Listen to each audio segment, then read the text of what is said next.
এই গল্পটা Jack Nolan নামে এক ব্যক্তির জীবনের সত্য ঘটনা। জ্যাক একবার এক নির্জন দ্বীপে একা আটকে পড়েছিল 4 বছর।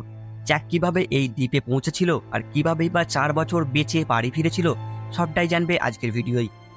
এই কাহিনীটা ফেডেক্স কুরিয়ার কোম্পানির এমপ্লয় জ্যাক নোলান্ডের। জ্যাক নিজের কাজে অত্যন্ত সিরিয়াস ছিল। সে সবসময় গুরুত্ব দিত প্রত্যেক কুরিয়ারের পার্সেল যেন সঠিক সময়ে পৌঁছে যায়।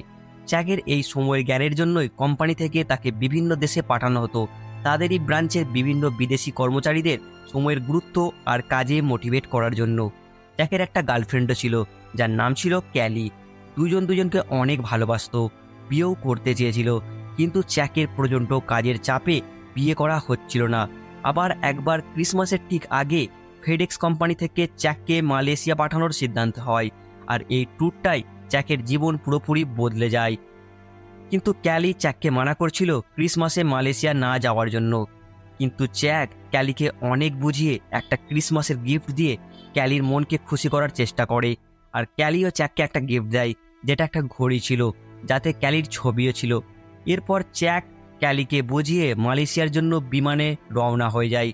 কিন্তু তাদের বিমান যখন প্রশান্ত মহাসাগরের উপরে ছিল, তখনই একটা বিশাল ঝড় আসে, যাতে তাদের বিমান ক্র্যাশ হয়ে যায়। আর যখন বিমানটা ক্র্যাশ হয়ে সমুদ্রে পড়ে যায়, তখন 3জন মারা যায়, একজন বেঁচে যায়। আর এই বেঁচে যাওয়া মানুষটাই হলো জ্যাক। জ্যাক একটা এয়ারবোটে বসে পড়ে, আর ঝড়ের হাওয়াতে তার বোটটা বয়ে যেতে শুরু করে। জ্যাক এই সময় অজ্ঞানও হয়ে যায়। জ্যাক যখন চোখ খোলে, তখন জ্যাক দেখতে পায় সে একটা অজানা দ্বীপে চলে এসেছে। সে অনেক দূরে দেখেও কোনো মানুষকে দেখতে পাচ্ছিল না। সে বুঝে যায় এই দ্বীপে সে একা।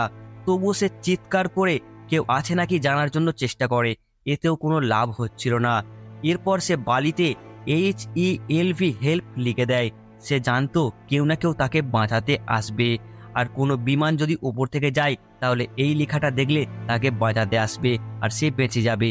এরপর রাত হয়ে যায়, জ্যাক শুয়ে পড়ে। ঘুম থেকে উঠে জ্যাক যখন দেখে সমুদ্রের ঢেউয়ে তার লেখা মুছে গেছে, তখন সে অনেক কষ্ট পায়। আর এরপর জ্যাক গাছের ডাল দিয়ে হেল্প লিখে দেয়।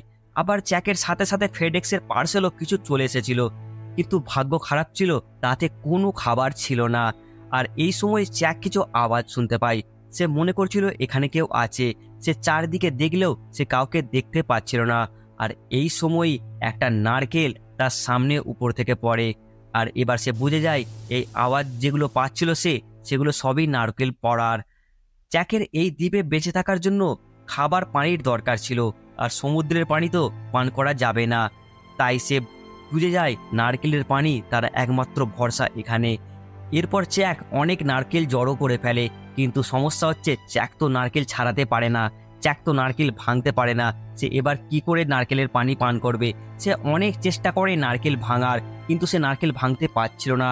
আবার অনেক চেষ্টা করার পর একবার সফল হলেও পানি পান করতে পারেনি, কারণ সব পানি নিচে পড়ে যায়। সবশেষে জ্যাক বুদ্ধি করে একটা তীক্ষ্ণ পাথরের টুকরো দিয়ে নারকেলের খোলা ছাড়িয়ে দেয়। আবার সেটা ছিদ্র করে নারকেলের পানি পান করাও শিখে যায়। এবার খাবারের সন্ধানের জন্য জ্যাক ভাবতে থাকে। খাবারের জন্য 2-3 দিন পর জ্যাক মাছ ধরার জন্য পানিতে নামে, কিন্তু সমস্যা হচ্ছে তার পায়ে জুতো ছিল না। তার পানির নিচে তীক্ষ্ণ পাথরে তার পায়ের পাও কেটে যাচ্ছিল, রক্ত বেরোনো একসময় শুরু হয়। এই জন্য জ্যাক তার প্যান্টের অর্ধেক কাপড় ছিঁড়ে পায়ে বেঁধে নেয়। এরপর জ্যাক সামনে একটা পাহাড়ের উঁচু চূড়া দেখতে পায়। জ্যাক সিদ্ধান্ত নেয় সে এটার উপরে উঠবে আর চারিদিকে দেখবে যে তার চারপাশে কি আছে। অনেক কষ্ট করে জ্যাক এই চূড়ায় উঠেও পড়ে, আর চূড়ায় উঠে সে দেখতে পারে দূরে একজন সমুদ্রের পানিতে সাঁতার কাটছে। জ্যাক তাড়াতাড়ি নিচে নেমে তার কাছে ছুটে যায়, কিন্তু কাছে এসে জ্যাক দেখে মানুষটা মারা গেছে, আর মানুষটা হচ্ছে তারই প্লেনের পাইলট। এটা দেখে জ্যাক অনেক কষ্ট পায়। এরপর জ্যাক পাইলটের দেহকে কবর দিয়ে দেয়, আর কবর দেওয়ার আগে পাইলটটির বুট খুলে জ্যাক নিজে পরে নেয়, আর পাইলটের পকেটে থাকা একটা টর্চ লাইট সেটাও নিয়ে নেয়। এরপর জ্যাক অনেক দিন একাই থাকে এই দ্বীপে, আর এই সময় জ্যাক এখানে অনেকটাই বাঁচতে শিখে গিয়েছিল। রাতের শিশিরকে নারকেলের মালায় পানি হিসেবে সংরক্ষণ করতেও শিখে গিয়েছিল, কিন্তু লাঠি নিয়ে মাছ শিকার করতে অনেক চেষ্টা করলেও জ্যাক সেটা পাচ্ছিল না। জ্যাকের খাবার হিসাবে শুধুমাত্র ছিল নারকেলের পানি, নারকেলের সাদা শাঁস আর শিশিরের পানি। এইভাবেই তার জীবন চলছিল। আর এক রাতে জ্যাক সমুদ্রে একটা জাহাজ দেখতে পায়। এটা দেখে জ্যাক অনেক এক্সাইটেড হয়ে পড়ে। জোরে জোরে হেল্প বলে চিৎকার করতে থাকে, কিন্তু এই আওয়াজ জাহাজ পর্যন্ত যাচ্ছিল না। জ্যাক টর্চ লাইট নিয়ে সিগন্যাল দেওয়ার চেষ্টা করলেও কিন্তু অত দূর থেকে এই ছোট লাইটটা দেখা অসম্ভব ছিল। জ্যাক অনেক নিরাশ হয়ে পড়ে আর ঘুমিয়ে পড়ে। এরপর সকালে উঠে জ্যাক সিদ্ধান্ত নেয় সে যে এয়ার বোটে করে এই দ্বীপে পৌঁছেছে সেটা নিয়েই সে এই দ্বীপ থেকে পালাবে। সে বুঝতে পারে এই নির্জন দ্বীপে কেউ আসবে না আর সে বাঁচতে পারবে না। তাই জ্যাক এয়ারবোট নিয়ে বেরিয়ে পড়ে, কিন্তু সামান্য এগোতেই সমুদ্রের বড় বড় ঢেউ তাকে এগোতে দিচ্ছিল না। এই ঢেউগুলো তাকে দ্বীপের দিকেই ঠেলে দিচ্ছিল। আর এই সময় জ্যাক একবার বোট থেকে পানিতে পড়ে যায়, আর পানির তলায় পাথর তার পায়ের ধাক্কায় পা কেটে যায়, তার রক্ত বেরোতে শুরু হয়। এরপর জ্যাক দ্বীপে আবারও ফিরে আসে। এই সবের মধ্যে এক রাতে খুব বৃষ্টি শুরু হয়। জ্যাক একটা ছোট গুহায় ঢুকে পড়ে আর টর্চ লাইট জ্বালিয়ে ঘুমিয়ে পড়ে। কিন্তু সকালে যখন জ্যাক ওঠে, জ্যাক দেখে টর্চ লাইটের ব্যাটারি শেষ। আর এই টর্চ লাইটটাই শুধুমাত্র জ্যাকের রাতের বেলার আলো জ্বালানোর ভরসা ছিল। এবার যেহেতু টর্চ লাইটের ব্যাটারি শেষ, তাই রাতের বেলায় আলো দেখার আর সম্ভাবনা আর কিছু নাই জ্যাকের কাছে। আর জ্যাক আগুন জ্বালাতেও পারতো না। এরপর জ্যাক যেসব পার্সেলগুলো ভেসে এসেছিল সেগুলো সব খুলে দেখতে থাকে, কিন্তু ভাগ্য খারাপ, তার মধ্যে কোনো দরকারি জিনিসই জ্যাকের ছিল না। শুধুমাত্র একটা বুট ছিল, স্কেটিং বুট, যার তলায় ছুঁচালো ব্লেড লাগানো ছিল। আর এটাকেই জ্যাক কাজে লাগিয়ে দেয়। এটাকে জ্যাক নারকেলের খোসা ছাড়ানোর জন্য ব্যবহার শুরু করে দেয়, আর সেটা অনেক ভালো কাজ করেছিল। এই ব্লেড দিয়ে লাঠিগুলো ছুঁচালো করে জ্যাক। আর এই ছুঁচালো তীক্ষ্ণ লাঠি নিয়ে মাছ ধরতে আবার চেষ্টা করে জ্যাক। আর এবার জ্যাক খুব ভালোভাবে সফল হচ্ছিল। জ্যাক মাছ ধরতে পারছিল, জ্যাক কাঁকড়াও ধরতে সফল হচ্ছিল। কিন্তু এবার সমস্যা হচ্ছে, এই মাছ আর কাঁকড়াদের তো কাঁচা খাওয়া যাবে না। এগুলো খেতে হলে কমপক্ষে আগুনে পোড়াতে হবে, আর তার জন্য তো আগুন জ্বালাতে হবে। এবার জ্যাক আগুন জ্বালানোর জন্য একটি লাঠি জোর ঘোরাতে থাকে হাত দিয়ে, কিন্তু অনেক চেষ্টা করেও আগুন জ্বলছিল না। এমনকি এই সময় জ্যাকের হাতের চামড়া ছিঁড়ে রক্ত বেরোতে শুরু করে। জ্যাক নিজের ওপর অনেক রেগে যায়। জ্যাক আগুন জ্বালাতে ব্যর্থ হয়। জ্যাক রাগে জোরে জোরে চিৎকার করতে থাকে। এরপর জ্যাক নারকেল খেতে খেতে ভাবতে থাকে, যদি সে লাঠি গোল না ঘুরিয়ে নারকেল ছেঁড়ার মতো লাঠিটাকে সামনে পেছনে ঘষাঘষি করলে কেমন হবে। সেক্ষেত্রে তো তার হাতের চামড়া ঘর্ষণ হবে না, হাতের চামড়া ছিঁড়বে না। এরপরে সে এবার দুটো শুকনো কাঠকে নিয়ে সামনে পেছনে ঘষাঘষি শুরু করে। আর এটার পরই অনেক চেষ্টা করার পর আগুন জ্বালাতে সফল হয় জ্যাক। এরপর এটা দেখে জ্যাক অনেক খুশি হয়, আনন্দে নাচতে থাকে। প্রথমবারের মতো জ্যাক এই দ্বীপে সে এত খুশি হয়েছিল। এরপরই জ্যাক দেখতে পায় ফেডেক্সের পার্সেলে একটা ফুটবল, আর সেই ফুটবলে জ্যাকের হাতের রক্ত লেগে গিয়েছিল। জ্যাক এবার তাতে চোখ মুখ নাক এঁকে দেয় আর তার সাথে কথা বলতে শুরু করে। নিজের একাকিত্ব কাটানোর জন্য এই ফুটবলকে উইলসন বলে ডাকতে থাকে আর তাকে সব ধরনের কথা বলতে থাকে। এখানে জ্যাককে একটা জিনিস বড় কষ্ট দিচ্ছিল, আর সেটা হচ্ছে তার খারাপ দাঁত। একসময় তার দাঁতের যন্ত্রণা এতটাই বেড়ে যায়, জ্যাক সহ্য করতে পারছিল না। সে অনেক চেষ্টা করে তার নিজের দাঁত ভেঙে দেয়, আর দাঁত ভাঙার সঙ্গে সঙ্গে জ্যাক অজ্ঞানও হয়ে যায়। জ্যাক জ্ঞান ফেরার পর ধীরে ধীরে এভাবেই 4 বছর কেটে যায়। 4 বছর পর জ্যাকের শরীর পুরোপুরি বদলে গিয়েছিল। জ্যাক মোটা থেকে রোগা হয়ে গিয়েছিল, মুখে দাড়ি, গোঁফ, মাথার চুল অনেক বড় হয়ে গিয়েছিল। এসবের মধ্যে জ্যাক এই দ্বীপে একা পুরোপুরি বাঁচতে শিখে গিয়েছিল। জ্যাক এখন লাঠি দূর থেকে ছুঁড়ে মাছ শিকার করে ফেলেছিল। জ্যাক একজন দক্ষ শিকারী হয়ে গিয়েছিল। এই দ্বীপের আবহাওয়া, পরিস্থিতি সবকিছুই অবগত হয়ে গিয়েছিল জ্যাক। ফুটবল উইলসনের সাথে তার বন্ধুত্ব অনেক গভীর হয়ে গিয়েছিল। তার মনের সব কথা উইলসনকেই সে বলতো। একদিন সকালে মাছ খেতে খেতে জ্যাক একটা আওয়াজ শুনতে পায়, আর সে দৌড়ে গিয়ে দেখে একটা স্টিলের সিট ভেসে এসেছে। এরপর এই স্টিলের সিট নিয়ে সে ভাবতে থাকে এই সিট দিয়ে সে এই দ্বীপ থেকে পালাতে পারবে। সে ভাবতে থাকে এই দ্বীপ থেকে পালানোর সব থেকে বড় বাধা হচ্ছে বড় বড় ঢেউ, যা প্রথমবার তাকে সামনে এগোতে দেয়নি। আর এই বড় বড় ঢেউয়ের জন্যই সে 4 বছর এই দ্বীপে আটকে রয়েছে। কিন্তু সে এবার সিদ্ধান্ত নেয় আবার চেষ্টা করবে, এবার আরও শক্তিশালীভাবে চেষ্টা করবে। এরপরে জ্যাক কাঠের ভেলার মতো নৌকা বানানো শুরু করে। সে গাছ কেটে নৌকা বানাতে থাকে। নৌকা বানানো সহজ না হলেও সে প্রচুর পরিশ্রম করে বানিয়ে ফেলে। সে এবার বুদ্ধি লাগায়, যখন হাওয়ার দিক বদলাবে তখনই সে বেরিয়ে পড়বে।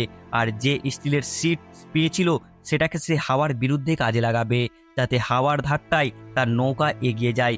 যেমনটা আগে পালতোলা নৌকায় ছিল। এরপর হাওয়ার দিক বদলাতে জ্যাক নৌকায় নিয়ে বেরিয়ে পড়ে। নৌকাতে তার একমাত্র বন্ধু ফুটবল উইলসনও ছিল। জ্যাক একটু এগোলেই ফের সেই বড় বড় ধাক্কাগুলো চলে আসে সামনে, কিন্তু এবার জ্যাক এই ঢেউ পার করতে সফল হয়। জ্যাক অনেক খুশি হয়ে যায়, কিন্তু এখনও সামনে ছিল বিশাল সমুদ্র। সে জানতই না সে কবে স্থলভাগে পৌঁছবে বা কোনো জাহাজ কবে পাবে। যাই হোক, জ্যাকের খুশির সাথে সাথে এখন নির্জন দ্বীপ থেকে বেরিয়ে পড়েছিল, যেখানে সে 4 বছর আটকে ছিল। কিন্তু এখন তার মনে ফের আশা জেগেছে সে হয়তো বাড়ি ফিরতে পারবে। সে এটাও জানতো বাড়ি ফেরা এতটাও সোজাও নয়, কারণ সামনে রয়েছে সমুদ্রের ঝড়, সামনে রয়েছে সমুদ্রের বৃষ্টি, সব কিছুর সাথেই লড়াই করতে হবে। যাই হোক, জ্যাক সমুদ্র থেকে খাবার মাছ ধরতে সফল হচ্ছিল। বৃষ্টির জলকে জমিয়ে রাখছিল নারকেলের মালা, যেগুলো সে দ্বীপ থেকে নিয়ে এসেছিল। কিন্তু এসবের মধ্যেই এক রাতে বিশাল ঝড় আসে, তাতে তার নৌকার স্টিলের সিট উড়ে যায়। আবার সকালবেলায় সব থেকে বড় কথা, ফুটবল উইলসন পানিতে পড়ে যায়।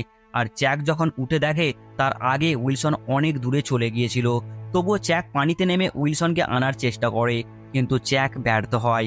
এরপর জ্যাক মন থেকে ভেঙে পড়ে, কারণ 4 বছর ধরে একমাত্র ফুটবল উইলসনই তার সাথী ছিল, সুখ দুঃখের সব কথা বলতো। জ্যাক অনেক কাঁদতে থাকে।